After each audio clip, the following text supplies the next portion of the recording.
સાબરકાંઠાના હિંમતનગરમાં 11 ગામો દ્વારા હિંમતનગર અર્બન ડેવલપમેન્ટ ઓથોરિટી એટલે કે હુડા સામેનો વિરોધ વધુ ઉગ્ર બન્યો છે। ત્યારે આજે ખેડૂતોએ તિરંગા પદયાત્રા યોજી હતી। ખેડૂતો છેલ્લા 3 મહિનાથી હુડાનો વિરોધ દર્શાવી રહ્યા છે અને અવારનવાર વિવિધ રીતે સરકારને સમજાવવાનો પ્રયત્ન કરી રહ્યા છે। ત્યારે સમગ્ર દેશ સરદાર પટેલની 150મી જન્મજયંતિ પર યુનિટી માર્ચ કાઢવામાં આવી રહી છે। 11 ગામના લોકોએ હુડા સામે એકતા દર્શાવવા માટે એકતા પદયાત્રા યોજી હતી। 5 દિવસ સુધી ચાલનારી પદયાત્રાનું ઉદ્દેશ્ય એક જ છે। હુડા નામના વિકાસથી ખેડૂતો તેમજ સ્થાનિકોને થનારા નુકસાની બાબતે દરેક વ્યક્તિ સુધી મેસેજ પહોંચાડવામાં આવી રહ્યા છે।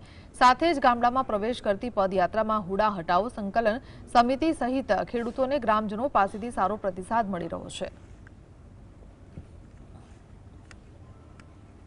2015માં જ્યારે હુડા લાગ્યું એ વખતે બી આટલા આક્રોશથી જ આનો વિરોધ કર્યો હતો અને આજે પણ એટલો જ વિરોધ છે। તો અને અત્યારે હાલ હિંમતનગરમાં હુડાની કોઈ જરૂરિયાત નથી અને એના માટે આજે 11 ગામ જે વિરોધ કરી રહ્યું છે એમાં અમારું ગામ પણ છે જોડાયેલું। અમે હુડા રદ કરાવવા માટે આજે પણ 11 ગામ એક છીએ, નેક છીએ અને હુડા રદ કરાવ્યા વગર જંપવાના નથી।